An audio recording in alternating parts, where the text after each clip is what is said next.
three major mistakes that you may be doing when picking your NOC code number. Either it's for the purposes of express entry application or provincial application or really any other application. There are three super common mistakes that almost everyone does. So this is what we're going to break it down today. And I have with me here Cory Weber. He's regulated Canadian immigration consultant. And my name is Olena Weber, and I'm also an RCIC. All right, so let's start with the first mistake. So the first mistake is super common that people would really pick NOC code based on title and not really based on duties. So how often do you see that, Cory, and how that really looks like? Yeah, that's people get the focus, they get their brain so focused on just the job title that they're, under, and they don't really dig into that title and then see do the duties match what you're actually doing, because your job title might be one thing and your job roles be a bit different from that. So yeah, it's very important to actually dig into those NOC codes, into the job duties, to make sure that that is what you're doing. You can't just focus on the title at all. We see it all the time where somebody's like just putting their role and not like production, whatever it might be. And there's so many different things that fit under that kind of title, if you will, that you could pick multiple NOC codes that might fit that job title. So you have to really dig into it and understand that do the duties match what you're doing on a day-to-day basis, right?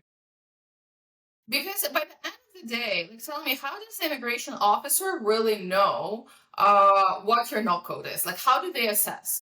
Yeah, so I mean, for a lot of Canadian employers, will put the actual NOC code in the letter, which is fine. It's assumed that most Canadian employers know what a NOC code is, how their employees fit. But if it's a foreign work, Even they don't though know they what. don't, we see it all the time that HRs like literally have no clue about NOC codes, and they put Exactly. a lot of times either wrong NOC codes or they just don't know even what it is. That's true. Yeah. So when the IRCC officer is looking at your job, they're going to look at your duties and they're going to compare that and match that to the closest NOC code that they deem that you fall under. So you better have done the job yourself to make sure you pick the right one. Because if you put something different, right, all your job duties are matching like admin assistant, but your job title is production coordinator, then IRCC is going to pick the admin assistant thing and say you're not in the right NOC code, right? So you really have to look at like the actual job duties, and you have to put your IRCC officer hat on and make sure you understand what they're going to assess you as.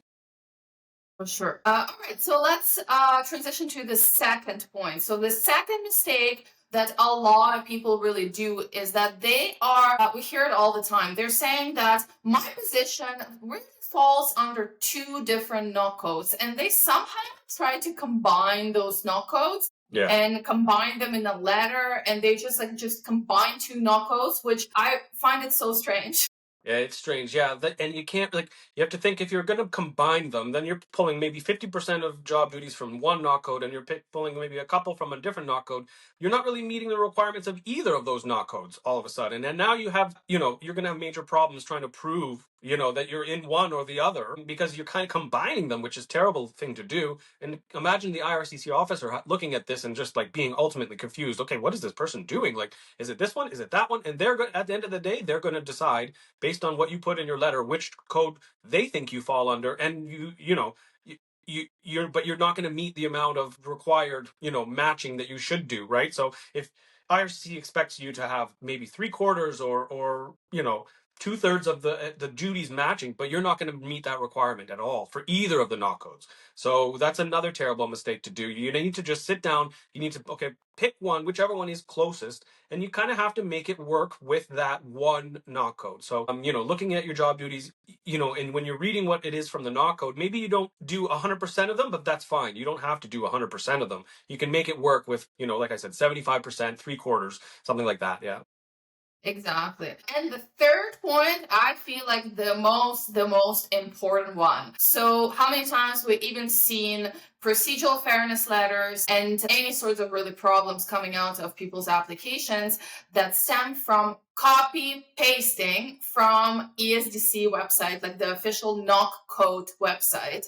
So that is a really common one. So why do you think IRCC doesn't like copy pasting? Well, because it's assumed that your NOC code is close to that, but they understand that it should be a bit different. So if you're just copy and pasting it, it just looks bad as well, right? You're not really doing the job properly. You're not looking at your employment, assessing your job duties, and matching it to the NOC code. You're just saying, copy and pasting it at 100%. It's never going to fly with IRCC. So you need to really think of your job. And I get it, some employment periods or some jobs are hard, like carpenter, for example. It's they all do the same things, and it's hard to maybe paraphrase, but you have to try. You have to kind of make it a bit different than the NOC code. So, and it's assumed, if you're even any kind of job, you're not going to match 100% of those job duties. You're not going to do 100% of them, or you might do more of this one, a little emphasis on this side of the NOC code or that side of the NOC code, right? Like in terms of the job duties, like more emphasis on this part of that kind of employment that you're doing,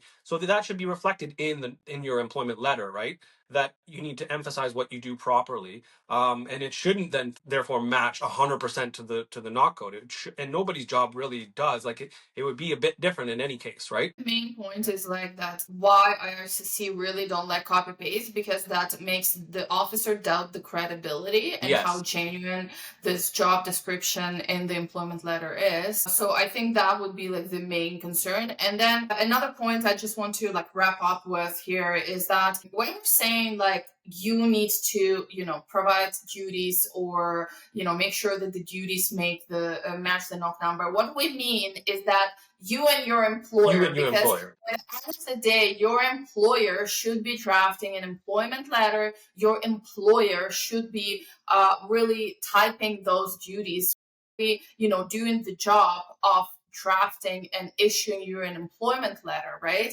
And it has to be obviously genuine. However, it is your job, because it's in your interest as an immigration, PR applicant. It's in your interest to make sure that the employer does the good job of really demonstrating that your job falls under that NOC code. So think about it as you and your employer as a team.